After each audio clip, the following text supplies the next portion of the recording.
Hello, everybody. Thank you very much for asking me here today. I'm going to talk about what may sound quite a specific topic of network charging on a flexible energy system. I hope you can hear me. But I will try and, although it's in some sense potentially a specific issue, I think I will try and bring out some general points about the sense in which, the way in which the energy system might change in the next few years, and how, as a regulator, we will be involved in such changes. So I'm sure, having looked briefly at the agenda for the rest of the day, I'm sure you've all heard the phrase, the energy system is changing rapidly, many times already today, and I'm probably just about to say it again. To the point, I suppose, that it's almost becoming a cliche. Certainly every speech I give, I nearly always start off by saying the energy system is changing rapidly.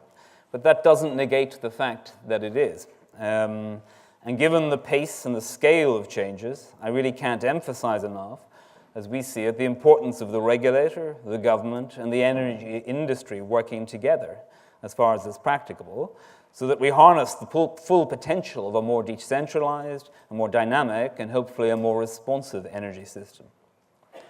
One thing about change, and there is change, as I said, is that I think change tends to bring excitement.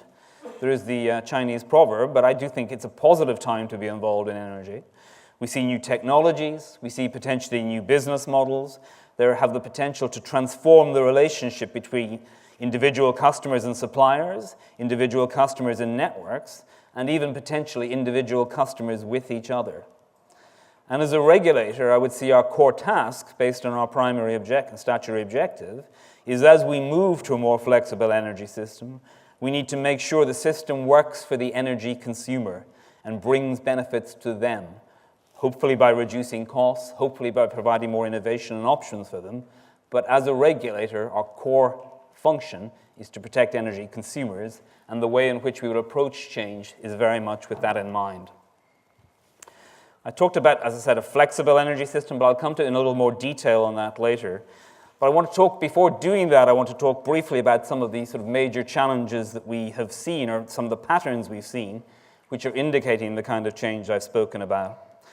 First, we see a fairly significant change in the mix of power generation, as we see more and more low-carbon generation replacing older fossil-fueled plant. I think looking at statistics for the second half of 2016, we see that, on average, low-carbon generation sources, such as renewable energy and nuclear power, pretty much accounted for almost half of all electricity generation over that period, which is quite a striking number in itself. If you look at all of Q3 for 2016, you will see 50% of our electricity we generated came from low-carbon and nuclear sources. And we expect, could be wrong, we expect this trend will continue. We also see more specific instances of the kinds of changes in the generation mix. I'm going to pick two from last Saturday and from having discussed with National Grid. National Grid noted that during the afternoon last Saturday, the combination of solar and wind power produced 6 times more electricity than the country's coal-fired power stations in aggregate. I don't know why 6, but hey, it was 6. That's quite striking. Even 5 years ago, such a figure would have been almost unimaginable. Also, for the first time ever, I believe, demand on the high-voltage grid last Saturday was lower in the afternoon than it was during the night. Why? Because of the sheer amount of solar generation that was available on the electricity distribution networks. So we are seeing major changes in the way electricity is being produced in terms of the different technologies. We're also seeing demand changing quite significantly. By and large, and I'm speaking in very much in aggregate here, we see gas demand declining. We also see some aspects of electricity demand currently declining. In that sense, energy efficiency, I think, has been a very effective policy over the last few years, and I hope it continues to be so. But still, on average, the long-run forecast would suggest that decarbonization will see electricity demand increasing in the future, as we see shifting energy delivery for transport and heating onto the electricity system. It is possible, though far from guaranteed, that electric vehicles and electric heating could require much more significant investment in electricity, and which could exceed today's maximum system capacity by a figure of a number of times. Now, that may not happen. Government policy on heat is evolving. Exactly what will happen, I think, will take some years to determine, but it still seems quite possible that electricity demand over the next 10, 15 years is likely to increase. And against that, we also have to accommodate the growth in distributed generation on the electricity networks. By the end of 2015, about 26% of total generation capacity, and I stress the word capacity, was made up of smaller generators linked to the distribution operators' grids. This was double the amount that there was in 2011. And by 2016, we had as much PV capacity on the grids as we actually expected by 2030. So in that sense, we're seeing massive shifts as well. We really, really are. In some sense, the traditional solution to that kind of problem in the energy system has been to build further network capacity.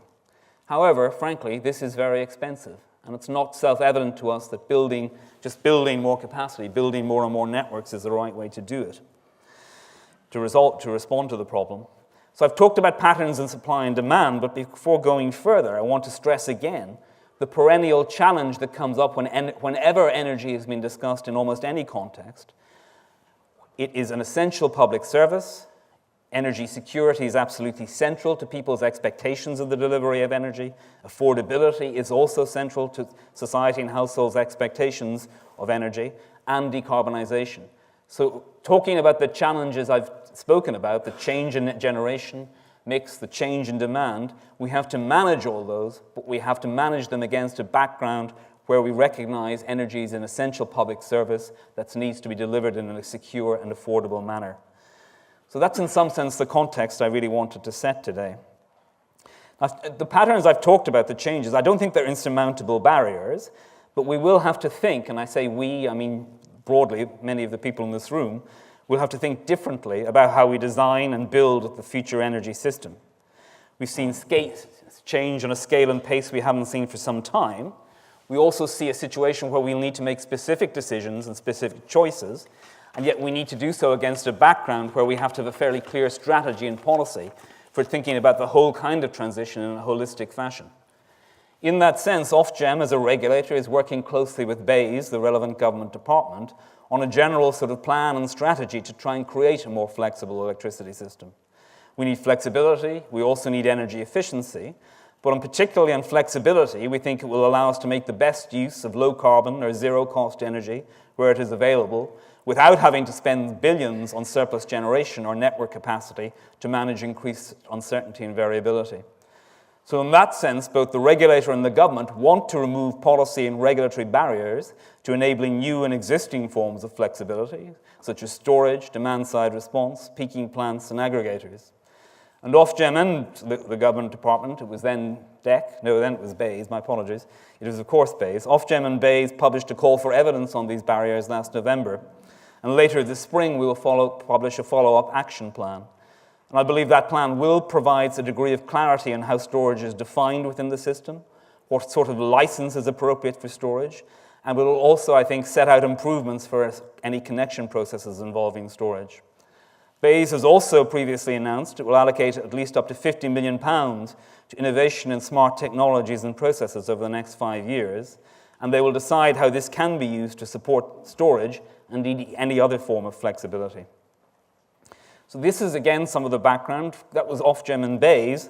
Looking more specifically at Ofgem, Ofgem is developing a strategy, also discussing these issues with BEIS, to guide our work on the energy system transition, and indeed on network regulation over the coming years.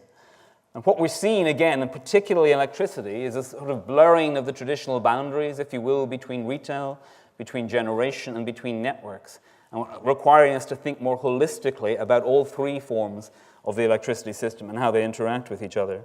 So we're doing a lot of strategic thinking about that at the moment. We're doing that to identify key policy linkages and dependencies across all part of Ofgem. And we're trying to ensure that any action we take to solve immediate issues are consistent with a wider strategic vision. And that's very much part of our goal, an important goal, part of our goal for the next year. One specific area that we need to focus on as we move to a more flexible system is indeed the issue of network charges. And this comes, I suppose, to the title I brought in mind, the title I used.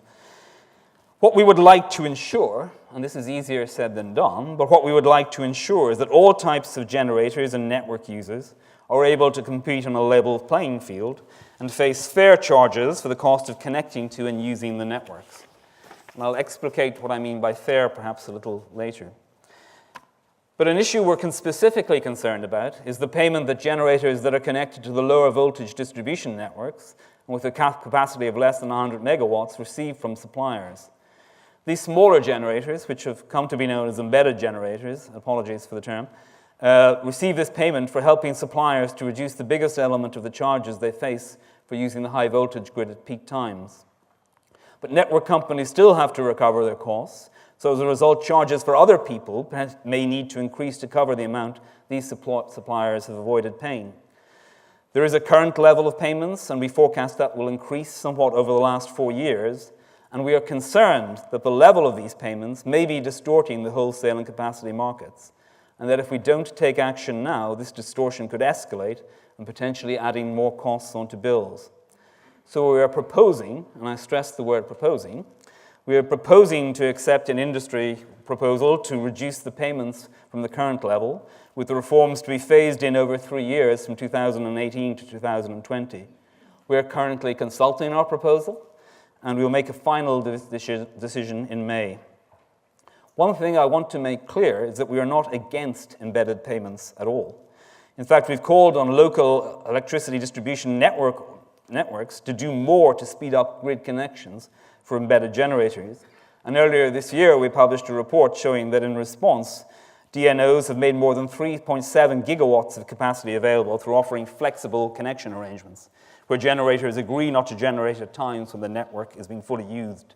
And these kinds of arrangements, these kinds of contracts, these kinds of flexibility are things I think we're going to become all more used to as time goes on. We're also looking at other and possibly broader aspects of the network charging regime. Essentially, network users tend to pay connection charges, and they also pay use of system charges for ongoing use of the networks. And the use of system charges are typically split into one, what we call forward-looking charges, which reflect the marginal cost of the networks in the long run, but also what we call residual charges, which recover the remainder of networks' efficient costs, including, for example, past investment in underground cables. And the residual charges make up about nearly 80% of the charges for using the high voltage grids, which is just over £2.25 billion this year. And up to half the amount we pay to use the lower voltage distribution grids is also made up of residual charges. So with that in mind, we're proposing to launch a significant code review, or as we love our acronyms, an SCR, into these residual charges. We're currently asking for views before taking this forward, and we expect to make a decision on whether to carry it out during the summer. And the codes I refer to here are the industry rulebooks that govern connection to and use of the energy system, and the SCR would allow us to direct the industry to bring forward proposals for how the residual charges are set. The purpose of this proposal is to reduce distortions in the system, which influence decisions by generators and other users about where and how to invest. So to give one potential example, you can imagine a situation where a factory or a community is supplied by local generation on its own private grid. For much of the year, perhaps this factory or community doesn't use the high voltage network, but sometimes it might. Suppose, for example, the generation unit failed. At the moment, they won't pay much towards the residual charges based on their usage. A question for us, not a question we've come to a clear answer on, but a question for us is whether they should pay a fair share of the costs of the network, which is available to them all year round. This is important because, as is often the nature of these things, as some users pay less in residual charges, others have to pay more. The point is, I've already used the phrase fair. What we want is a fair system for recovering residual costs, as some consumers are at the risk of picking up increasing amounts of the network's cost, as other consumers reduce their net consumption. But fair can mean different things to different people. Fair is, I think, an important word to use. I think it's power, and it's a word Ofgem has used in the past and will probably continue to use. But I recognize the diversity of views as to what this actually might mean, and I'll come back to that in a second. In one sense, as an economist, which I have the misfortune to be, the classic answer for dealing with these kind of issues would be what we call Ramsey pricing, which is broadly setting charges to fall more on network users who have relatively inelastic demand for them. That tends to reduce the distortive effects and behavior because those who, if you like, are more elastic in their demand, who would respond, are getting lower incentives to respond. However, using Ramsey pricing in this kind of framework is not straightforward. Due to the level of innovation we see, due to the level of growth in the different ways to generate, to buy, to sell, to store energy, things are changing quite rapidly, and Ramsey pricing is often not necessarily suitable for that kind of dynamic issue. Another quite well-known problem with Ramsey pricing is that it can lead to broadly undesirable effects. Put bluntly, some people, including potentially vulnerable customers, could end up paying a lot more for an essential service. And as I said a few minutes back, a key point that we always need to remember when dealing with the electricity system, it is an essential service. Society expects certain requirements of it, and there's a limit to the degree of divergence, I think, that society will accept between what different users can pay. So there are issues with Ramsey pricing, and the whole issue of how to charge for these residual issues is very complex, very difficult. As I said, I've used the word fair. People may have different opinions as to what fair actually means, and there may be no clear answer. However, I do know, because I've talked about these issues with a lot of different people, there are multiple views, there are strong views, and frankly, there are very, very, very opposing views on this issue.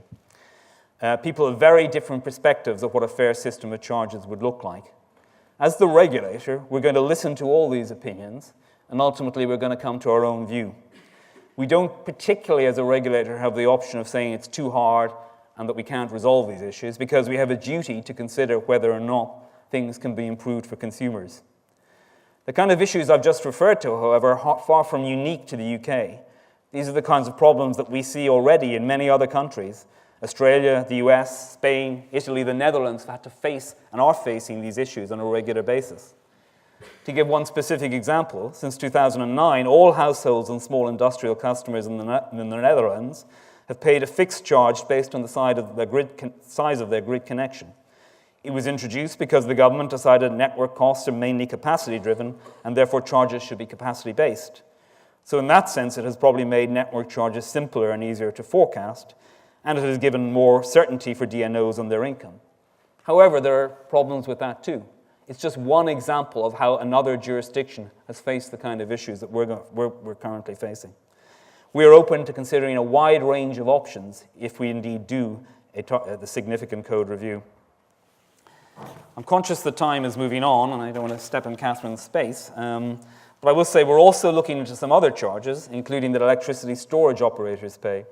Currently, storage pays two sets of charges: as a demand customer when it takes electricity off the network, and as a generator when it puts electricity back onto the network. There are various options for how network charges can be recovered from storage, particularly for the residual charges I mentioned earlier, and we are consulting on our preferred options on that. What is crucial to us is that storage operators don't face a disadvantage for providing their services compared with generators that they are mostly competing against. And the next steps following the flexibility call for evidence that I referred to earlier and our consultation on the significant code review will, I believe, set a clear way forward on storage. So to conclude and to circle back to where I began, there are a variety of work streams being undertaken by Ofgem and by the government to set out rules and policies for the energy sector that need to be updated and worked on as we move to a more flexible electricity system. As I outlined, the issues particularly relating to network charging are not ones that can be easily solved. As I said, people have different views. People have different perfectly reasonable views, potentially perfectly rational views. It's difficult to make these decisions at a time of uncertainty about the future evolution of the energy system. We can't predict what technologies will take off and when, and we certainly don't want to control what technologies will take off and when. But as a regulator, we cannot, if I may say the phrase, duck the challenge of making the system work better for consumers. And in a sense, we won't duck that challenge, and we are committed to trying to build a system that takes full advantage of cleaner and distributed energy, full advantage of innovation and new technology, but ultimately captures the cost savings from a flexible energy system for consumers and ensures the system meets the need for secure and reliable energy supplies. Thank you very much.